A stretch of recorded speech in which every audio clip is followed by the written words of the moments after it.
Hello and welcome to Newswire. I'm Ayza Omar. Now, Turkish President Tayyip Recep Erdogan says no other country can carry out gas exploration in the Eastern Mediterranean without Turkey's permission after it signed an accord last month with the UN-recognized government of Libya. Now, this has exacerbated tensions with Greece, which were already hitting a high point over Turkey's gas exploration activity off the coast of northern Cyprus.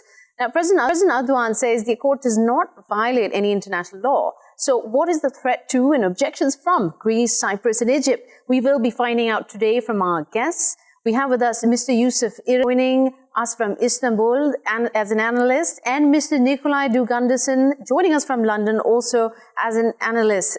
Welcome to the show. I'll start with you, Mr. Erim.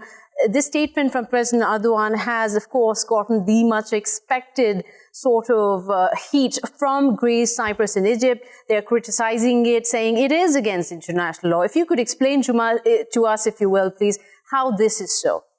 It's not against international law. It's a bilateral agreement between Libya and Turkey, signed with the UN-recognized government in Libya, the government of national accord.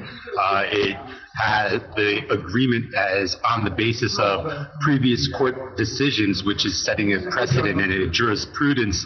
Previous court decisions such as Bahrain, Qatar, the Nicaraguan islands decision in Nicaragua versus Colombia, and also Ukraine versus Romania. So we could see that previous decisions support this accord between Turkey and Libya, and Turkey has now delimited an area for itself in the Mediterranean, and it's set its continental shelf. So all the Greeks are doing right now is basically crying because they got checkmated diplomatically in a legal manner. They didn't see this coming. They fell asleep. This is not my words. This is the words of the Greek media.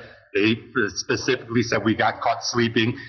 So they know very well they got checkmated. They're trying to cause a ruckus, some chaos, and try to sabotage this deal, but it's not going to happen. It's with a UN-recognized government. The deal has passed through Turkish parliament. President Erdogan has sent it to the UN also to be recognized as well. And once it's done, any type of pipeline that runs through that corridor between Turkey and Libya will need Turkish consent and will also need Libyan consent, actually. It's stated directly in the agreement. I have a copy right here of the original agreement in English that I could share with you guys afterwards if you guys want to take a look at it as well. Sure, why not? But let's get Mr. Gundersen and get his take on this. Do you agree with what Mr. Erim says? Has Greece been pretty much outmaneuvered by this move by Turkey?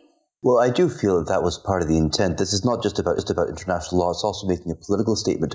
I believe for Erdogan, one of the things he wants is to show that Turkey is a player in the Eastern Mediterranean. He wants to expand Turkey's influence in energy politics, certainly with what I would call pipeline politics.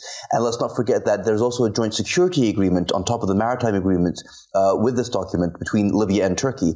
We should remember that in the past, there have been various agreements between countries such as Israel, Greece, and Egypt over energy exploration, where Turkey has felt cut out. And I do believe that part of this agreement is to send a message to other countries in the Mediterranean that, we are a serious player. Take us seriously. You're going to have to deal with us.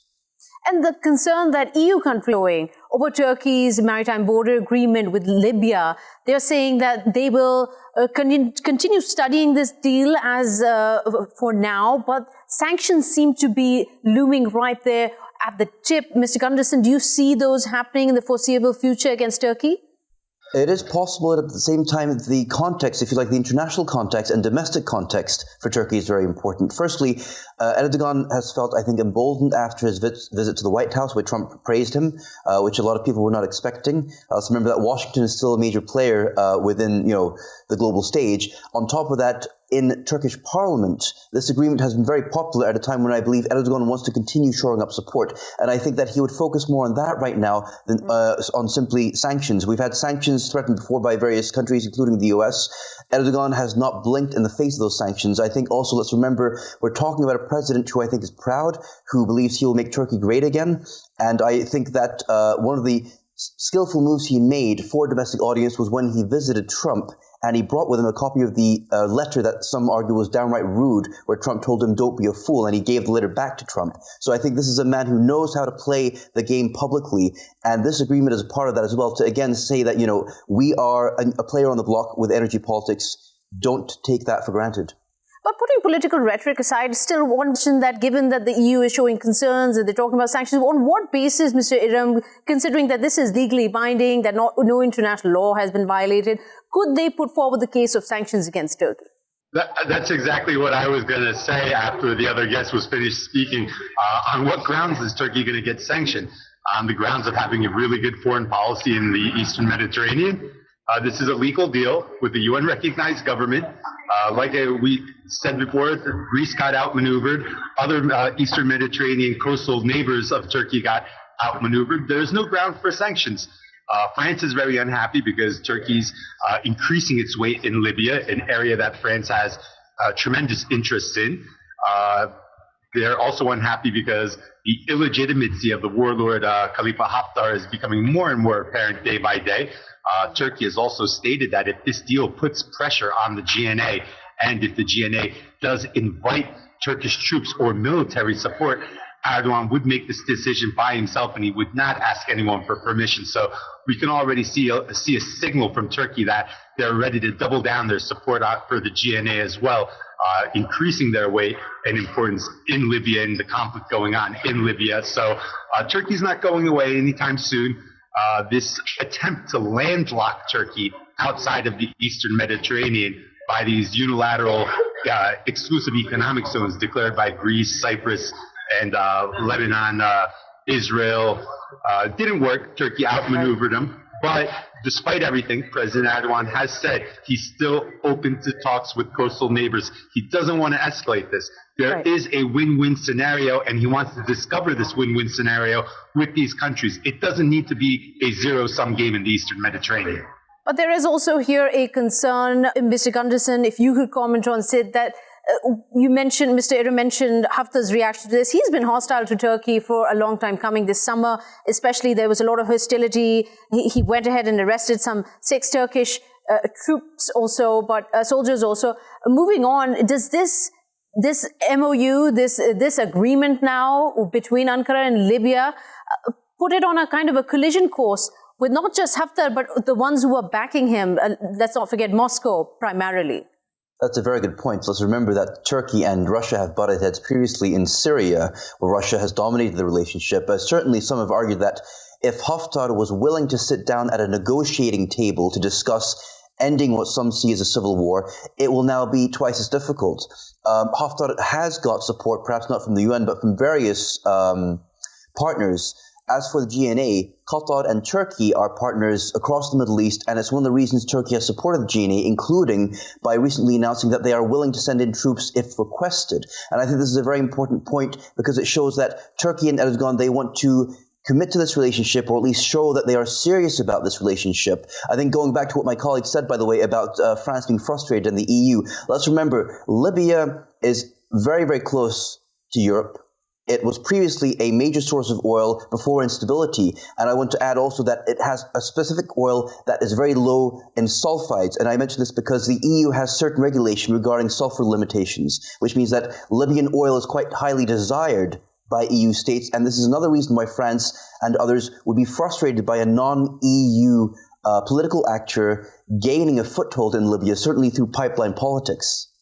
Absolutely. And not just EU would be in it, but the world over, what with the climate change wreaking havoc, the kind of oil needed now in order to curtail emissions. But here, Mr. Erim, I'd also want your comment on what Mr. Gundersen said, but let me also add here a quote of President Erdogan. I wish that the matter of Haftar would not create a new Syria in our relations with Russia. Is that going to be inevitable in the days coming? Well, President Erdogan, in an interview 2 days ago, said that he will call Vladimir Putin, the Russian president, and talk to him about Libya and Haftar. Now, Turkey has been able to compartmentalize problems in Syria and work together with Russia via the Astana process, helping form the constitutional committee over there. And there's no reason why these two leaders can't work together in Libya as well. When you have these small groups working to end a conflict, you can take more dynamic decisions and move forward quickly, and Presidents Erdogan and Putin have a very good relationship, so that could trickle down into Libya and taking proactive steps inside the country. I don't think the Russians are, despite their support for Haftar, I don't think they're clear cut on supporting Haftar. We could quite possibly see a Russian transition to the GNA side as well, because there's many different factions right now inside Russia, whether it be the Ministry of Defense, whether it be the Ministry of Foreign Affairs, and they're kind of supporting different groups. So we can't specifically say Russia's backing Haftar 100%. So it's going to be very important to see what Vladimir Putin says, especially after his January 8th visit to Istanbul, when they'll have a face-to-face meeting. This is besides the phone call that both leaders will have.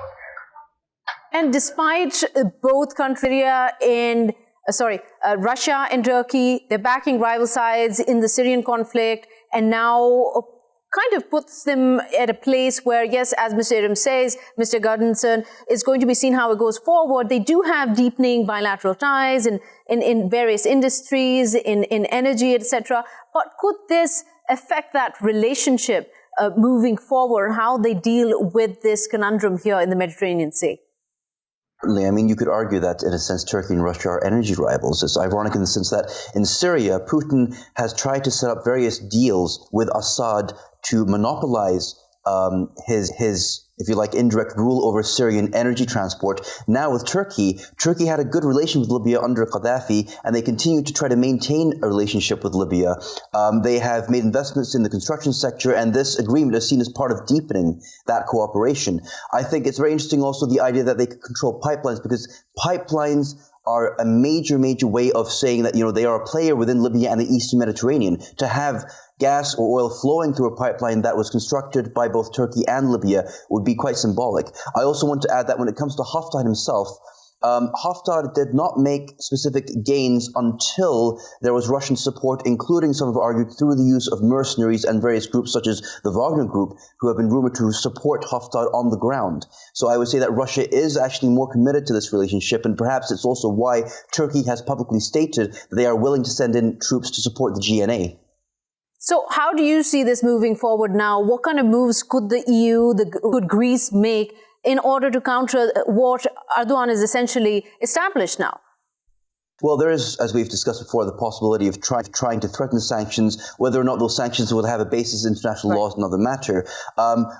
If I were Erdogan, I would probably be continuing to push this rhetoric because, again, the domestic support for this has been quite huge. I don't think Greece is going to jump the gun just yet. We've seen tension over, for example, Cyprus, where Greece has not been happy with Turkey's intention to drill off the coast of Cyprus, and we'll have to see how that develops as well. Whether or not this is going to add to those tensions will remain to be seen. And Mr. Erim, what's your take as we're winding down the segment? Do you see there going to be more regional tensions, or finally there's going to be acceptance on this energy sort of fighting for their own share of getting hold of energy resources in the Mediterranean? I personally think it could go both ways. And right now, the ball is in Greece's court, actually, out of all the coastal countries. It depends on how Greece wants to move forward. If they want to further escalate the situation, well, Turkey will act accordingly to that. But President Erdogan's offered an olive branch, and he said that he's ready to sit down and make deals. He wants a win-win scenario.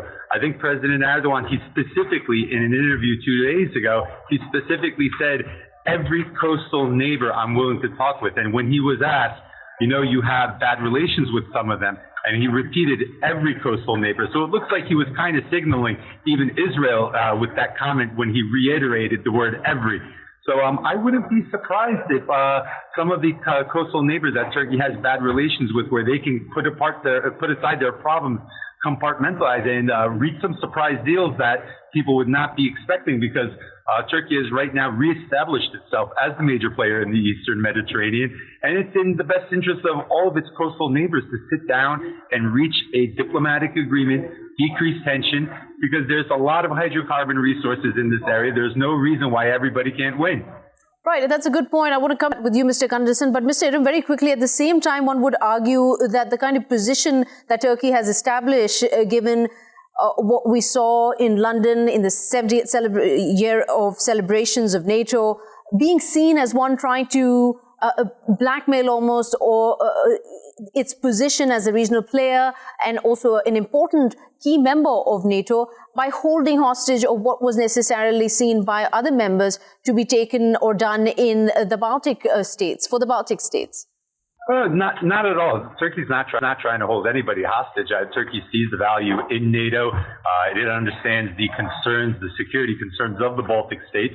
And it's trying to help NATO out and continue to provide security. But you have to remember that Turkey has its own security concerns, and it's trying to shine a spotlight on its security concerns with some of its actions. These are statements to NATO saying, listen, I will help, but you help me also. And we need to realize that Turkey's going to take command of the spearhead force of NATO, I believe in 2021, which is the force that will be protecting the Baltic states. So Turkey will continue its role inside NATO to protect all alliance members, but it just wants to see this contribution reciprocated. So what other people view as blackmail, Turkey is trying to shine light on reality, and that's all. And Mr. Gundersen, what is your thought on something that Mr. Erim also said, that one would expect that they could, as this could go both ways, of course, but is there a possibility that everybody could have a fair share of natural resources in the Mediterranean instead of having an all-out, conflict with each other over who gets what share? It is possible, but let's remember that before the Arab Spring, if we're going to talk about Libya, there was more political stability that also affected how we extracted resources, how resources were split. At this point, I think Turkey is willing to talk to possible Mediterranean partners, but they also don't want to feel sidelined. I do believe from Erdogan's perspective, this deal is also about saying we do not want to be sidelined. Greece is, of course, still frustrated over Cyprus, so I'm not sure if they're going to come to the table. I do believe Erdogan's offer is sincere, but from his perspective, he doesn't want to come there empty-handed. And this deal is basically his trump card to say we're going to talk, but we're going to talk on Turkey's terms. All right, Mr. Nicolai and Mr. Yusuf Erim joining us there as analysts on this interesting story. As it develops, we will bring you updates. But right now, we have to take a quick short break, and we'll be right back.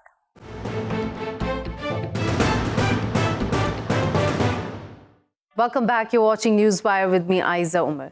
The Nobel Peace Prize recipient Aung San Suu Kyi, who once was known for her fight for democracy and for human rights, a fight she faced 15 years of arrest for on the hands of Burma's military, for which she has not only received the Nobel Prize, but many others, some of which she has now been stripped of because of her jarring silence, her standing by while under her leadership, one of history's worst genocides took place. Today, she faces the World Court as Gambia, with the backing of the Organization of Islamic Cooperation, accuses it of violating the 1948 UN Genocide Convention that Myanmar is a signatory to, and calls for Myanmar to stop the genocide of Rohingya Muslims, a minority group in a majority Buddhist nation.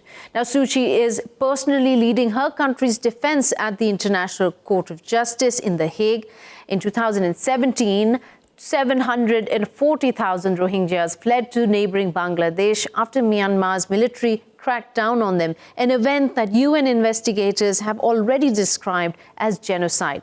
Soldiers, policemen, and Buddhist villagers massacred and raped hundreds of thousands as they fled this remote Western Rakhine state where this event took place. Now, Myanmar's civilian leader has yesterday sat through graphic accounts of these mass murders and rapes yesterday during the first day of this hearing in the World Court. We will be discussing with our guests if this will be a milestone event that will finally get the Rohingyas justice. But before that, let's take a quick listen to what Suu Kyi had to say today in the World Court. Rakhine today suffers an internal armed conflict between the Buddhist Arakan army and Myanmar's defense services. Muslims are not a party to this conflict, but may, like other civilians in the conflict area, be affected by security measures that are in place. We pray the court to refrain from taking any action that might aggravate the ongoing conflict and armed conflict and peace and security in Rakhine. We have with us today Dr. Anita Schug, the head of Women Affairs, the European Rohingya Council. She is joining us from Germany, and also Dr. Ambia Perveen. Dr. Ambia Perveen is the incumbent vice chair of the ERC and the founder of Rohingya Medics Organization, and she is joining us from Kuala Lumpur. Welcome to both of you. Today we heard Ms. Aung San Suu Kyi comment on the Rohingya genocide. Essentially, it seems that she was once again saying the same things that she has been saying so far, that this is a very complicated matter and that this is in a very sort of grey area of what could be legally defined as genocide. Dr. Perveen, your reaction on her comments today in the World Court? Thank you for bringing this awareness. It has really disappointed, but on the other side, lately her actions, her words used against us, and then she never utter about the genocide, and she never utter our name as a Rohingya in this case had really upset us. But on the other side, as I've said, her actions, her past actions have disappointed us, and I was expecting such kind of things from her today too. But on the other side, I thought after hearing yesterday's allegations in The Hague, she should have been paid a lot of. She should have focused on what exactly when the whole world is watching, being an icon, and she's still denying that. And Dr. Schug, what she also said was that a lot of effort was being made by Myanmar government in order to not only address the issues of citizenship in Rakhine State, but there were teams deployed issuing birth certificates for those born there. When she says these kind of statements, what are your sentiments about what you have been advocating for years, that this is a human rights violation going unchecked by the world, and especially the country leading it, Myanmar? The Rohingya community has faced for at least 5 decades systematic, institutionalized apartheid system, restricting us from every human right, access to education, to birth certificate, to marriage. These are all very well documented. And 2018, the fact-finding mission has also documented and mentioned about these. So Aung San Suu Kyi will always deny, as she has done, but the apartheid system faced by the Rohingya community in Myanmar is very well documented. And when she says, Dr. Schug, when she also says, and I want to read out one of her statements, regrettably, the Gambia has placed an incomplete, misleading, factual picture of the situation in Rakhine State. And she goes on to say that this is an internal conflict, a struggle between the Arakan army and the Burmese security forces. Help us understand exactly what is it that she is trying to convey here to the world. Aung San Suu Kyi is trying to shield the military from the gravest crimes they have committed against the Rohingya, and not only against the Rohingya, against other ethnic minorities. In Myanmar, if you are a Burma, the elite group which she belongs to, and the military, you are the citizen, the true citizen. The rest of the people do not count. They don't have the rights, like equal rights. And Aung San Suu Kyi is trying simply to whitewash the military's atrocities. Even though she talks about a tribunal that addresses the sort of violations or allegations against soldiers and takes them to task, is there any hope, or has there been any precedent set by this tribunal where accountability has been taken seriously? We Rohingya community are hoping that justice will stand for the survivors and for the victims of genocide. And all the eyes are on the International Criminal Court. And we hope that at the end of the day, the arc of moral universe, though we know it's long, but it will bend towards the justice. Okay, and Dr. Perveen, one of the things we want a little bit clarity from you, if you could spell out for us, when she talks about the Arakan Rohingya Salvation Army, the rebel outfit, essentially, that it has militant aspirations, and with the Burmese security forces being taken on by them, the civilian population is compromised. And then she categorically says that Muslims have nothing to do with this, they're not being specifically targeted. Help us understand what the ground reality is. If you just this persecution in the Arakan state, especially against the Rohingya people in Myanmar, has been going for decades and decades, like 60 to 70 years. And we have been knocking to the UN and the international community that such kinds of, Dr. Anita Schug has said, such kind of human rights violations were happening. And then nobody paid so much of attention. The Burmese government was military government was so effectively and were using the propaganda, and they were effectively working in such a way that in 2017, 740 people, as you have mentioned in your at the starting of the program, that they had to flee. And the situation is still very bad. Still there is like 125,000 people who were kept in the IDP camp from since 2012 is still in Situate camp. There were a blackout of the internet. The international aid and the human rights agencies cannot still travel. We don't know actually, that there is still a very big threat of our people, and especially, as there is really no education is there. Still, people are not free. For example, we have just got 2 or 3 days back that yesterday on the day of this first hearing, the government were still not alert enough. They were forcing the people to use this national verification card. So the situation is, we have still relatives over there. They give us update every day. The situation is really getting worse day by day. And to tell you the truth, it is not only bringing the awareness of us. We have to see what will be the outcome tomorrow. And Aung San Suu Kyi is really defending the whole military government, maybe because she's politically very much motivated. One of the biggest concerns, Dr. Perveen, were that with the elections coming up next year, her representing, being the State Council, would actually be politicizing something that needs very, very dire attention from the World Forum. Are you holding the same concerns about her being the State Council for this? Yes, I totally agree on that, and I believe that is what's happening, because Aung San Suu Kyi, when she was really, there was a time when she was under the house arrest almost for 20 years. It was because of the military, because of the army, and she today defending those people and saying that this is a national interest. It is not about the national interest. When it was about the national interest of Myanmar, she should have asked the public, and is it her national interest is against the Rohingyas, who have been the ethnic minorities since for decades, and we have been living over there, and restoration of our our rights, just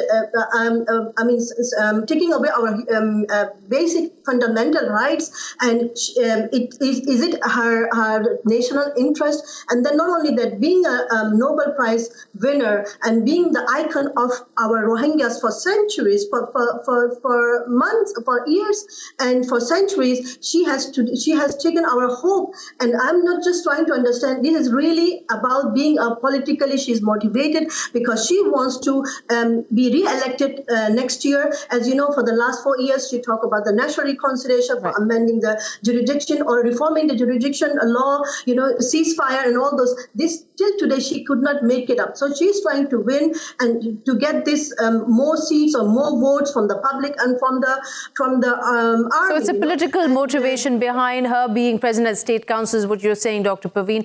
But Dr. Schug, the thousands of people who are out on the streets in Myanmar, in different districts, different states, supporting and showing their support for Suu Kyi at the moment, who are those people and what are they representing? And what does that mean for the Rohingya community?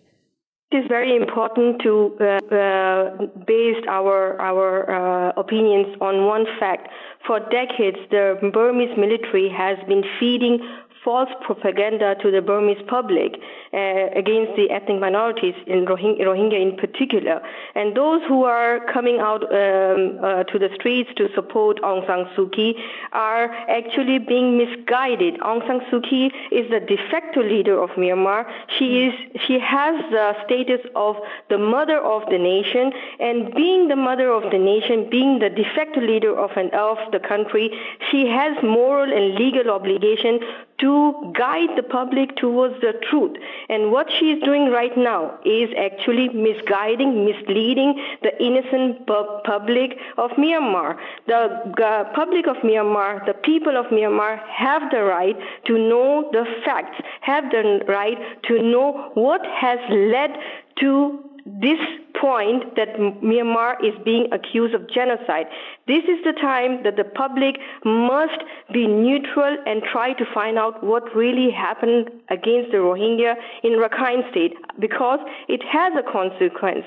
If Burma cannot stay isolated for years from the international community, any international community will not tolerate racism, Islamophobia for long. And if the way Aung San Suu Kyi is leading at The Hague, it will have a consequence for the Burmese public for generations to come. That's why it's very important, if there is a true democracy to be evolved in Myanmar, it is very important that the head of the government, that the mother of the nation does not misguide the public.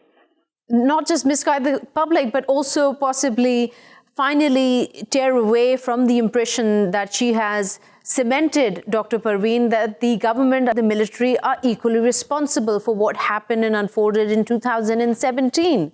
You know what? I just wanted to add to what was your previous question. It's very important to give this message to the whole Myanmar and the region. You know, we became the victims of this genocide.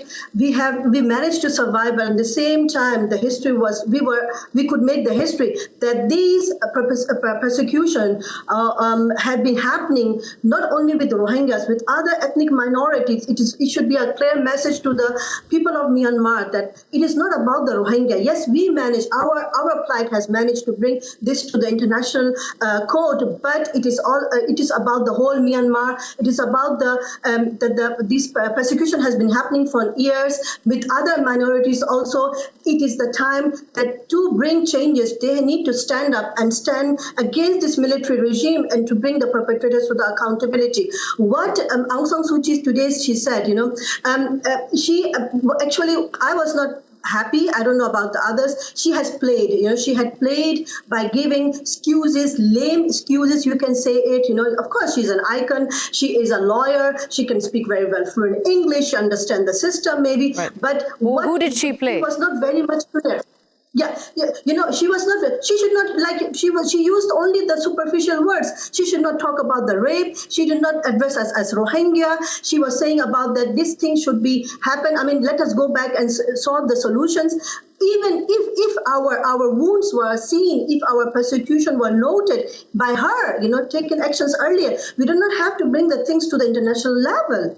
Right. Today, and she was not invited also. She turned out to be leading the delegates, because she believes that, as you said earlier, she is politically motivated. She is, herself is proving that she is not standing for the human being or the humanity. It's not her the priority. And in the past history, she even said, under the human rights, I'm a politician, Right. Active.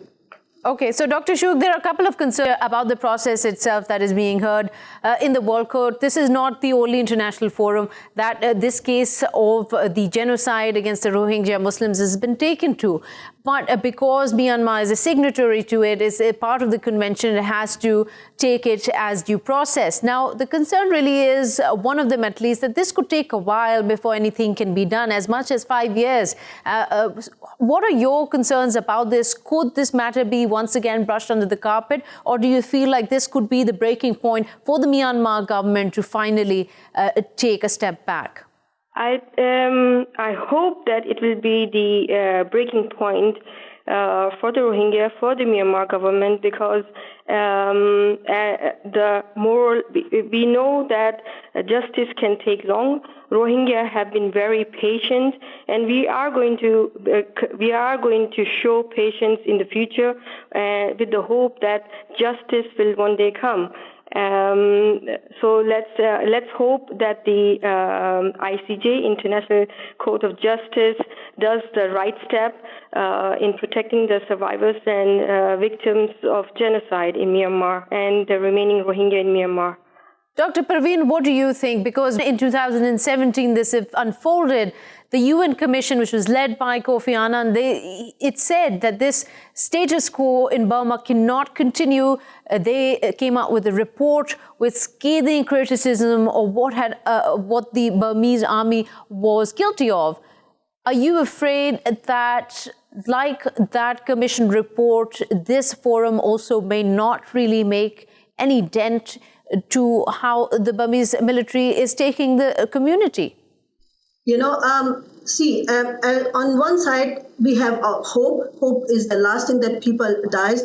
And the other side, there is a fear is also going on, because the Burmese government, especially the Burmese militants, they were very smart enough to rule and to divide and then rule, They have never, ever accepted, still, even today, you can see that they were, till yesterday, even forcing the people, national verification card, that is the tool of the genocide. They were doing their things, and this might continue. They will do their maximum to destroy the evidences. They will maximum try to fool around, cheat around the whole world, and there is really, the outcome we will know only tomorrow. And maybe, and by the way, it's not only about the ICJ or the international community will give us the justice. The justice also lies in Myanmar by the Aung San Suu Kyi and the military. Aung San Suu Kyi, though she is today defending the military, but if she wants, if the military wants, if they accept, and then if they are accountable, acknowledge it, that the history can change in Myanmar. It's not only denying it further. It is the time for them to accept it, to acknowledge it, that these such things have happened. Right. And Dr. Schug, there is also a concern of time running out because of the thousands right now in Cox's Bazar in Bangladesh in living in deplorable conditions right now. The Bangladeshi government is eager to get them repatriated. Suu Kyi also mentioned about the 3 IDP camps that have been removed in Rakhine State and that repatriation efforts were being made. But just a couple of months ago, those efforts came to naught because nobody from the Rohingya community in those deplorable conditions in Bangladesh, in the Cox's Bazar, were ready to go back. The Rohingya, not even a single Rohingya will voluntarily go back to Myanmar. If we want to go with full rights, full citizenship rights. Our citizenship rights must be restored before we are ready to move back to Myanmar from Cox's Bazar. And all the basic human rights which other minorities, with other people in Burma are enjoying, those rights must be restored to the Rohingya community. And also there must be accountability. We cannot expect the people who have suffered genocide under the hands of the military to return these survivors and victims to the same people. There must be a guarantee that their lives, Rohingya who are going to return, that their lives, their dignity, their children are safe.